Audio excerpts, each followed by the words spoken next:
So here we have a routine traffic stop that takes a disturbing turn. Let's check it out. Any large amounts of United States currency in the vehicle? How much money you got in there? Okay. This marks the very moment when police pulled over a combat veteran and took his entire life savings. He says it's $100,000. It's in a Ziploc sandwich baggie. That must have had your ears burning because I was complaining about not having enough hundreds in my drawer. On February 19, 2021, a retired Marine is pulled over by the Nevada Highway Patrol when he makes a bizarre confession, leading officers straight to a huge stack of cash. As surprising as this is, the events that follow will prove to be even more shocking, resulting in intense public scrutiny and a lawsuit that plans to challenge the American legal system. There you go.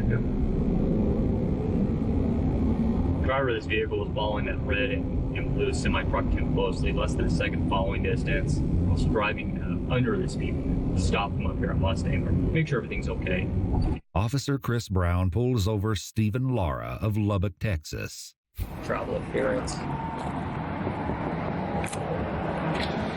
Hey, good morning, Trooper Brown, Nevada Highway Patrol. How are you today? I'm doing great. Hey, the reason I'm stopping you, we have a special enforcement campaign going on. We're trying to educate drivers about violations they may not realize they're committing, but we're seeing a big increase in crashes out here. First, applaud you on your driving. You drive great. You're driving really slow. It appears that you're trying to drive safely under the speed limit. I appreciate that. I just want to talk about your following distance, especially around commercial vehicles. Sure. Came up behind a red and blue tanker truck, a little bit too close behind him. You gotta navigate that. Got your driver's license with you? Sure. Awesome. I appreciate you, by the way. Yeah, I appreciate that, man. Do you have a registration card with you? Well, it's a little bar here. So this is what they're doing now to promote driver safety. I get it, but I don't get it. Because some officers, and let's be honest, let's be frank, all right? Some officers use this way to profile drivers. This is another way for them to just profile somebody, you know? I don't know how I feel about this one. Okay. So I do have my rental. If you don't mind, it's underneath here. Okay, yeah, that's fine. Any weapons in the vehicle? Oh, perfect. Yeah, if you can grab the ground monitor, that'd be great, man. Stephen tells the trooper that he's going to Portola, California to visit his daughters for the weekend before heading back down to Texas. He answers all of Trooper Brown's questions without hesitation and appears to be in good spirits, completely unaware that this seemingly average traffic stop will soon transform into an all-out nightmare. You said your daughter lives up in Portola? No, 2 daughters. Okay, they both up in Portola? Yes. Come on over here, man. All right. You a fighter? A fighter? Yeah, you got a tap-out shirt on. Well, I've got a lot of training. I'm a retired Marine. Okay. Yeah. Nice. What'd you do for the Corps? Well, I was a data chief initially, but then they changed the MOS to cybersecurity chief. Okay. When'd you get out of the Corps? I got out about 2 years ago. Give me a second, man. All right, just hang right there. Ever been in trouble with law enforcement before? Never. Okay. While Trooper Brown radios in Stephen's information, Stephen truthfully answers all the questions about his job, hotel reservations, and weekend plans. So why was he pulled out of the car? If this was an educational moment, what gave you suspicion? Of course, you're going to run his name and make sure that he is who he says he is. But other than that, why is he outside the car? Why are we going here, taking it to this extent? However, Stephen will soon find out that this lighthearted chat might not be as innocent as it seems, as Trooper Brown is about to reveal that an unsafe following distance may not have been the only reason he was pulled over. Hey, while I'm working on this, let me ask you something, man. This is going to sound kind of weird. Part of my job out here is I do what's called highway interdiction. I look for people that are smuggling contraband through our state, across the country, weapons, humans, drugs, illicit currency, things like that. Anything in the vehicle I should be aware of? Okay. No firearms? No explosives? Okay. Is there any drugs in the vehicle? Cocaine? I don't do drugs. Yeah, I gotta ask all these silly questions, right? Okay. Any large amounts of United States currency in the vehicle? Okay. What's a large amount of U.S. currency to you? Okay. So there's over 10,000 in there? Okay. How much money you got in there? Okay. Fair enough. Fair enough. Would you give me permission to search your vehicle today? That's okay with you? Okay, perfect. Regardless of one's belief in their own innocence, It's advisable to not consent to a search of one's vehicle under any circumstances. Hey, I'm not an attorney, and I'm not going to sit here and tell you what you should or should not do, but I'm going to leave it at that. I'm not an attorney. Let's just leave it at that. Although he has the right to refuse, Stephen voluntarily agrees to let the trooper search his car, completely unaware of just how much he will come to regret that decision. As Trooper Brown gets the paperwork ready, Trooper E.J. Tumanoval arrives on the scene. Reach out this way. I'm about to see my daughters. All right, on. Out here in Reno? Out here in Reno? Well, Portola, California.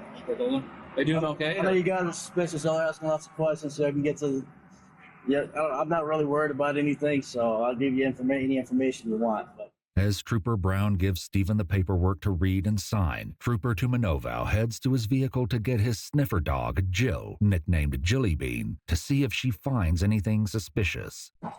Jillybean, Jillybean, Jillybean, Jillybean, you're a pretty girl. We go play.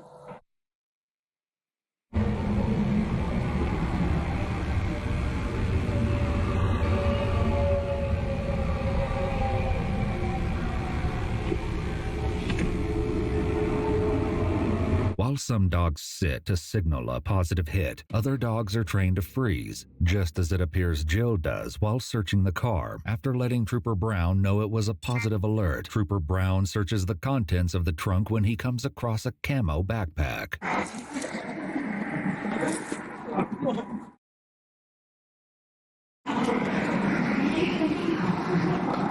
Meanwhile, Stephen drops a bombshell on the trooper when he reveals just how much a lot of cash really means. You guys do this to everybody, or? I just stopped out with you.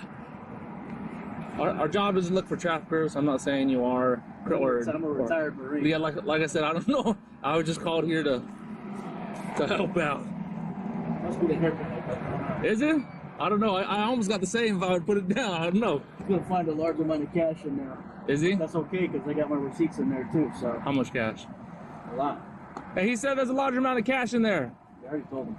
Oh, did you? Okay, cool. But in the same bag, you're gonna find all my Bank of America and all my receipts. I don't trust banks, so I keep cash. Oh, do you? So Okay. I don't have anything to hide from you guys. And I know it's not illegal to keep a large amount of cash either. So. Nope, not at all.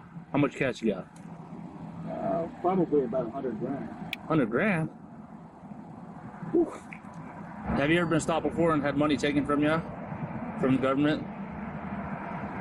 No. No? I know you guys, it's not illegal to have a large amount of cash either. No, not at all. Nothing's wrong with that. This is Reno, so we get people coming with a large amount of cash all the time to go gamble. And So I don't have a problem with you taking my cash because it is mine, and I do have proof that it's mine. Trooper Tumanoval shows an interest in the tire sitting in the trunk of Stephen's rental car. what's in the tire? Cracked rim. I'm getting it repaired over here. Are you? Yeah. You guys can cut that tire up and look inside if you want, but I would ask that y'all reimburse me for that. Right. Oh yeah, the state would do, if we did it, if it came to that. But we have items that we can check first before you get to that point. Whatever you need to do. Yeah. Trooper Brown makes a call to someone who, according to court documents, is DEA agent Shane Murray. Bro is being very cooperative. Like, I've seen a lot of these videos. This is the best. This is one of the best and most cooperative dudes. He's answering everything detailed, telling you up front everything. Now, somebody can sit there and say, okay, and they'll still find drugs on some people. True. But this dude is only thing you're finding on him is cash right now. And he says, he's telling you he has proof. Like, I don't see how this could go bad. Hey Shane, how are you? Good. Hey, can you head out to a traffic stop? Or are you busy on that other stuff on today? So if I'm still searching a car, but a big bundle of money, it says probably at least 100,000. After telling Agent Murray their location, Trooper Brown continues to search the contents of the trunk. Hey, Brown, you just got something to tell you about the rim. Y'all like real suspicious and all? That rim is cracked. If you grab my phone, which is in the car, and you look at the last number I dialed, just hit redial. I won't even touch the phone. You'll see that there's a place up here in Reno that fixes cracked rims. Okay. And they'll pick up, and all you gotta do is identify it, and you'll see that I was trying to take that in to get that cracked rim fixed. I cracked it in Texas because it's snowing, and the roads were and there's big potholes and everything. So I'm just trying to get it fixed because I know the place up here that fixes it, and that's all I was trying to do. I appreciate that, sir. No worries. Unfortunately for Stephen, despite his assurance, Trooper Brown is still unsure of him. This doesn't make sense. There's some receipts in here, though. But You said you put receipts on, so it's just money. okay. But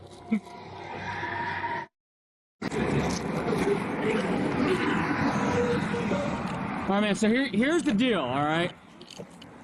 I think you're a good guy. I don't know. I'm a good day. Huh. So how much cash is that? About 100 grand. 100 grand. Yeah. So as you know, right? I'm a vet. He's a vet. You're a vet. It's not illegal to carry currency. That's currency. It does, though, make us ask some questions on why someone has 100,000. I can understand why you don't trust banks, especially in this day and age right now. Discipline and lots of savings. What's that? Discipline and lots of savings. So with that being said, if you're willing to talk to me about it a little bit, I'd like to. I know you got a bunch of receipts in there. I just want to make sure that it is your currency, that it's not being used for nefarious activities, right? That it's not money laundering or something like that going on. That's the questions that are raised, that potentially money laundering or something like that's going on. So That money right there is for my 2 daughters. okay, you gonna give it to them on this trip or no? Or that's just your nuts? That's my money and my two daughters' money and nobody else's. Okay. I take that money right there and I buy them things. I put food on the table. I buy them clothes with that right there. Fair enough. That's me looking at you man to man in your eyes and telling you exactly what that is. Perfect. Okay. Yeah. I got some questions I'm going to want to ask you here in a few minutes. If you're willing to answer them, I'd appreciate that. I have nothing to hide from you. After Stephen agrees to further questioning, Trooper Brown reaches out to his sergeant, Glenn Rigdon, to update him on how things are progressing. It's a strange one, but not a strange one. Consented to a search, said there was money up there. We located what he says is $100,000. It's in a Ziploc sandwich baggie. Although it's not known what Agent Murray says to Trooper Brown, the call only lasts for about 40 seconds, and Trooper Brown informs him that he will start a brief with him, likely referring to Stephen. Hey, Stephen. Stephen, you don't have any weapons on you, right? I know you're in... You mind if I just pat you down real quick? Face my car real quick, man. Bird, man, do me a favor. Have a seat in my front seat for me. As with all other previous requests made by officers, this is something Stephen is more than willing to go along with because, as he puts it, he has nothing to hide. Unfortunately, however, he still doesn't seem to realize that the more he agrees to go along with their requests, the deeper the hole he has dug for himself will grow. Now that Stephen is aware of his rights, Trooper Brown can finally begin the questioning process. So, what is the source of the currency that you have there? Sources and how do I make my money? Yeah. I'm a retired U.S. Marine.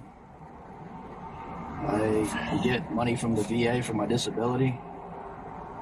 And it's money that I have earned from my employment, my job. Doing IT work for a hospital. Sure. Why do you transport currency like that? Well, there's nothing illegal about it. No. It's, I keep it on my person and I secure it. Okay. So for security? I don't trust banks.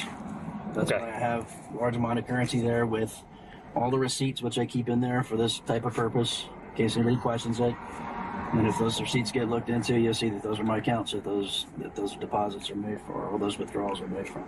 Stephen goes on to inform the trooper that he owns a debit card and only uses banks for direct deposits before he answers even more questions about the money. Is there any reason that you can think of that a trained drug detection canine would alert to the presence of drug odor coming from that vehicle? No. Okay. Like I said, I gave you a consent to search the vehicle. I have nothing to hide. So Okay. if the dog alerted you guys, I can't tell you where it's coming from because I don't do that stuff. Okay. Nor do I have it. That is a rental car, so I don't know. I can't control what happened before I got it. Fair enough. Can't control what happens after I drop it off. In cases such as this one, if officers persist in questioning, it's typically because they lack sufficient evidence and are seeking information that could be used against the individual. That's what it seems like. It seems like they're just trying to trip him up, trying to make him like, I don't know, like he's answered everything you've asked of him, provided you receipts. This is my hard-earned money for my daughters. And this strikes a chord with me because before I met Queen, my lady, I didn't trust banks, bro. So I kept a lot of money in my car back in the day. This is when we were younger. And we got together and she was like, bro, you can't do this. This isn't safe. You know what I mean? And I kept wads of money on because I didn't trust banks. Now, fast forward, she convinced me to get a bank account. I no longer do that, but I can understand where he's coming from, bro. What has he done wrong? Please tell me. This juncture, it's crucial to cease further communication and seek legal representation. Stephen is being fully cooperative here, and yet the treatment he gets is contrary to law enforcement's claims that cooperation would prevent such actions.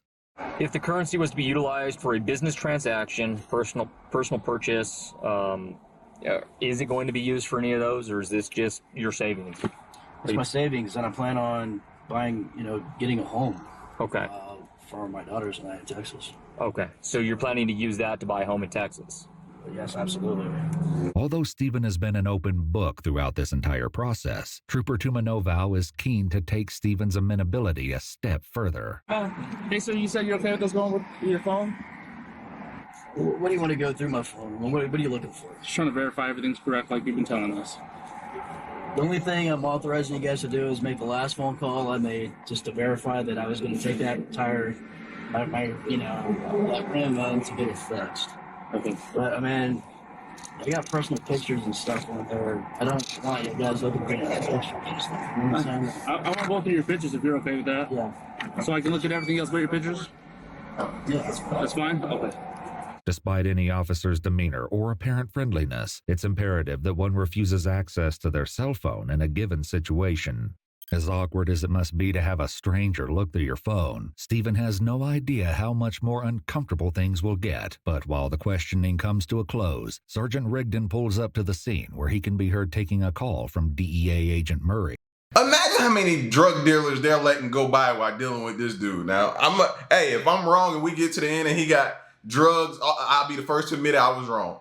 But if not, bro, imagine how many people they're missing driving by right now while dealing with this man. What's up, Shane? There was just no way I was going to be able to make it out there. No issues. It's too easy to do an adoption. We contacted you, so I think everything's going to be okay. And I'll text you the money count after we get it. It'll probably be a couple hours. For those who are unaware, adoption refers to the process of property seizure by law enforcement agencies as permitted by the U.S. Department of Justice's Equitable Sharing Program. When an adoption takes place, the federal agency keeps 20% of the proceeds, whilst the remaining 80% kicks back to the state or local agency, which is, in this case, the Nevada Highway Patrol. So here's the money. He has a ton of receipts. He's in the military, gets the VA money. Is that what we're in the for? Yeah. Yeah, that's the for backpack. You guys get pictures? I think Kristen, yeah. I'll put it on the car. We haven't done that. While processing this information, Sergeant Rigdon briefly examines a bag of moneygrams and what appears to be money orders. Balance 1246. Yeah. Having finished questioning Stephen, Trooper Brown asked Trooper Tumanovow to hang out with Stephen so he can share his findings with Sergeant Rigdon. And this balance is got her. Got no balances on all these. These are like 2019. There's not a lot in there. Since the arrival of Sergeant Rigdon, Stephen appears slightly agitated, perhaps finally realizing just how out of control this situation has gotten. Despite his frustrations, Stephen still manages to keep his cool, unaware that Sergeant Rigdon is about to test his patience even further. Come on, Raptors. I know if you don't talk to me, it's all good. I was a little frustrated, man, because I'm being treated like a criminal right now, and it's not your fault. This had a lot of bad experience in the past. I get it, bro. It's very, very odd to carry $100K in cash like that. Yeah, but it's not illegal. But I can understand. Not illegal, but I can understand your perspective. And everybody's been very professional. I didn't have anything to hide. That's why I let you search my vehicle. Yeah. So I told the gentleman here I don't trust banks. But you have 5 different banks to deal with. You got Wells Fargo, you got Plumas Bank, you got the Bank of America, and then there's one other bank in there. So you do trust banks. Well, no, I don't, because if you look at my direct deposit has to come to a bank too. Sure, it does. It goes to Bank of America. Yeah. But if you look at my banks, there's no money in it. That's why those receipts. That's why I keep them. Yeah. But if you look at my banks, there's no money in it. But if you look at my banks, there's no money in it. That's why those receipts. That's why I keep them. That's why those receipts. That's why I keep them. So if you call the banks and you ask them, and I'll call them right now and ask, or I can show you what's in my bank accounts. Despite Stephen's conviction, he'll soon learn that no amount of reasoning will help him out of this situation. So why the distrust for the banking system? I just don't trust them. Yeah. That's just my reasoning. It's my personal thing. Oh, I'm not trying to convince you one way or the other. It's just it's not usual. I understand. And so we're looking for the unusual. Sure. You know, I understand. with the currency and stuff. I mean, somebody ripped you off, or I mean, you look like you could take care of yourself in a fight, but you know, Yeah. I wouldn't feel comfortable going around with cash. Well, I mean, I can understand where you're coming from. I mean, how long did it take you to accumulate that much? Oh God. I started saving since I was on the Marine Corps, 20 years. How come it's all hundreds? So I don't have to keep more. I mean, if those were all ones, my God, I'd have to, get me more. Yeah. We usually weigh. It's actually a cool trick. So one bill weighs 1 gram. Mm-hmm. So if you weigh that and get the grams, and you multiply. I know he's not frustrated, but bro, I am getting so frustrated and pissed off and ticked off and mad and irritated and all of this, fam. Let him go. Flat times 100, you can tell by weight roughly what it is. Oh, that's cool. I didn't know that. So you can like weigh your money and watch it grow. Learn something new every day. It's very, very odd. We're gonna do a little bit further investigation on it, and you'll be on your way very soon. So. Sure. After expressing his suspicions to Stephen, Sergeant Rigdon consults Trooper Brown, giving him an opportunity to share his opinion on the matter at hand. What are your thoughts, Chris? I kind of leaning more towards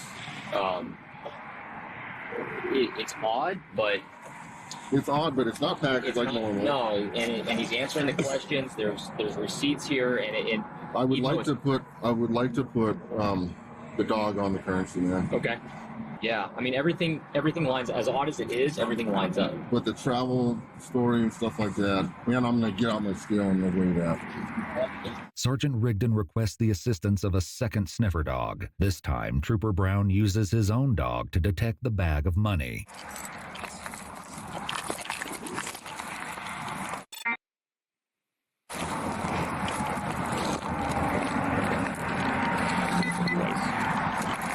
Trooper Brown's dog has just given a positive hit on the bag of money. However, it should be noted that according to a comprehensive review by the Journal of Forensic Sciences, several studies have shown that between 67 and 100% of circulated U.S. currency is contaminated with cocaine, leading them to the conclusion that a positive canine alert to U.S. currency is not sufficiently reliable to determine that currency was used in an illicit drug transaction. Positive alert. We'll go forward with it. Okay. With the go-ahead from his sergeant to begin the adoption, Trooper Brown walks to his truck to get a bank bag. Meanwhile, Stephen looks noticeably more antsy as he seems to realize where this is headed. So notice the cash is not there anymore. Where's it at? The Sarge took it. They did a secondary sniff, this little spot. I don't know what happened with that. Everything was on camera. Okay. I'm just asking because that's my money. Hey, I get like no worries. Soon, the sheriff arrives and is caught up on the situation. We got a positive alert on the currency by itself. They had a positive alert on the car. Right now, we're just trying to determine whether or not it was proceeds. I believe it is proceeds. It is a big brick. And they're not old bills. He claims he's been saving it up over 20 years. No, I hit 20-year bills. No. No, those are all current bills. So. It's really good, but they're it's just. His travel plans are consistent with what we see with drug traffickers. So how much is in there? About 100,000. About 100,000. That money has not been saved up over 20 years. It's newer bills, so they're not 20-year-old bills. And it's not 100,000. Okay, well, I'm guessing. So that's my life savings.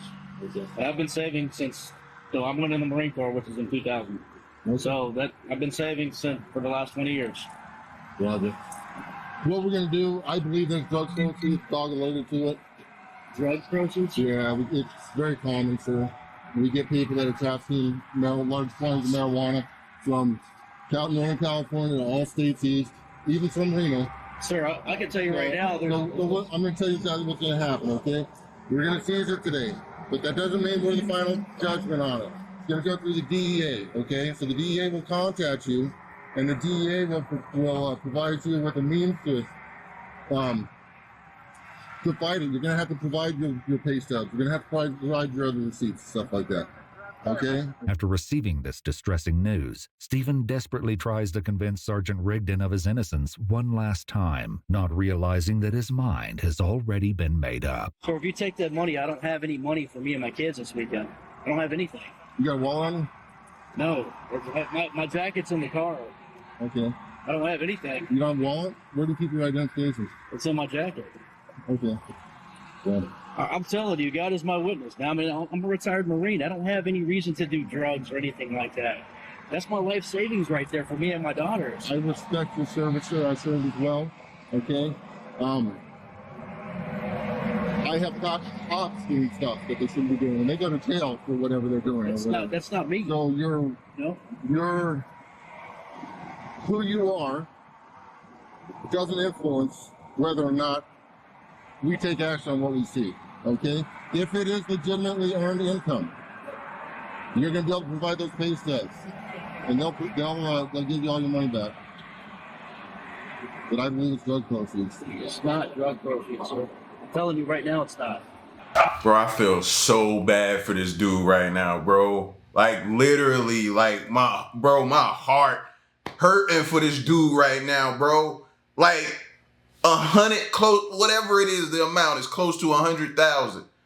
Fam, are you just gonna sit here and take this off of me like y'all are the mob? Like y'all are really acting like the mob right now and about to take everything that I have to where I can't even provide for my kids, bro. And you gonna tell me this is all, are you kidding me, right? Bro, fam. See, this is the time. You know, yeah, bro. I have to commend him on his composure, because I don't know if I would have had any. I don't do drugs, man. You want to do a drug test today? Let's do a drug test. I'm okay with that. You know what a lot of drug traffickers use? I don't know anything about drug trafficking. I don't know what you know. Sir. A lot of drug traffickers want these people with absolutely no criminal history. A guy with a long drug history or drug trafficking history is not going to be the one transporting the currency or transporting the drugs themselves. Here's the thing. That money in there is, like I said, that money is my life savings. I'd like to go through. You want to take it? Okay. I'm going to give me an attorney. I want to know exactly how much you're taking. I'll tell you what it weighed out at. No, I would like to go bill by bill. No, we're not going to bill by bill. What you'll see is us seal it into a bag. Okay, into a bank bag. Can I take a picture of that? Yeah, I'd like to take a picture of it. As his reality comes crashing down, Stephen, while still remaining respectful, becomes more firm, a development which appears to take the sergeant aback slightly. Do you mind if I take a video of it being still? I'd like to do that. I think, you know what, you're on video right now, and we'll give you the case number, and you can request that information. You can request the entire recording and its entire stop. Okay. Everything that we did, sir. Okay, yes, sir. And I've been totally cooperative with you guys. I appreciate that, sir. There's a receipt down there on the ground. I believe that's mine. Hey, Dave, can you pick up that piece of paper?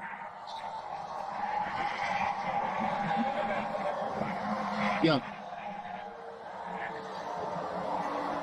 Throughout this incident, Stephen was under no obligation to answer all of their questions. It's evident that his willingness to cooperate was being exploited, and instead of acknowledging his innocence, the officers attempted to utilize his responses as a pretext to seek justification for seizing the cash. Thank you! And now you wonder why we don't never want to answer questions or cooperate or do anything. Because when you cooperate, you still get railroaded. Like, why even cooperate then?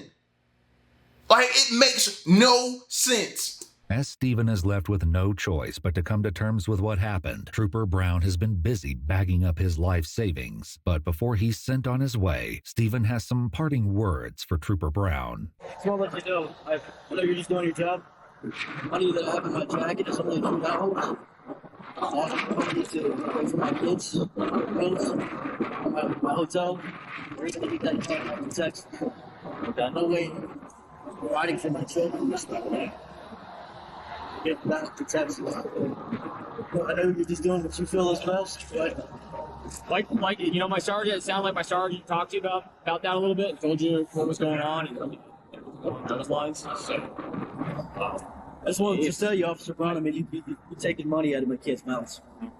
sorry. Or you're taking food out of my kids' mouths. Like I said, we believe right now that this is drug proceeds illicit currency. Well, I'm going to prove to you that it's not. Perfect. After taking down names and badge numbers, Stephen drives away, likely still reeling from that 90-minute whirlwind. Shortly after, Sergeant Rigdon and Trooper Brown head over to the bank to deposit the cash.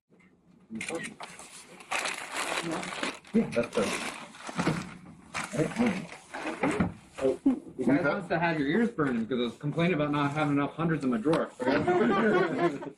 Oh, y'all want to laugh with my money? Y'all want to laugh? Well, y'all think this funny? And then I don't even have the footage of my money. Should have been videoed the entire time. I don't know if somebody took something out of it or what. You know, like, no, you talking about y'all have the weight of what it was. Bro, I'm hot, and this ain't even my money. The amount of money the Nevada Highway Patrol seized from Stephen turned out to be $86,900. Stephen made good on his promise to get an attorney, and his case wound up being taken on by the Institute for Justice, a nonprofit advocating for forfeiture reform and other issues they consider abuses of government power. Although the federal government had 90 days to obtain a criminal indictment, obtain an extension, or initiate federal civil forfeiture proceedings after a valid claim to the property had been filed, the money wasn't returned to him until over 6 months later after the lawsuit was filed, and after the media attention caused by Stephen's story being featured on the front page of the Washington Post. It's likely that the officers were aware of insufficient grounds to justify the seizure of the funds, which may explain the delay in filing the necessary action for the seizure or forfeiture of the money. Not wanting this to happen to anyone else, Stephen and IJ also sued the Nevada Highway Patrol in state court, but the case was put on pause for almost all of 2022. In January 2024, a judge rejected the Highway Patrol's motion to dismiss the lawsuit, allowing Stephen's claims to move forward. It only remains to be seen if Stephen will be awarded the ultimate justice for what he endured on that fateful day.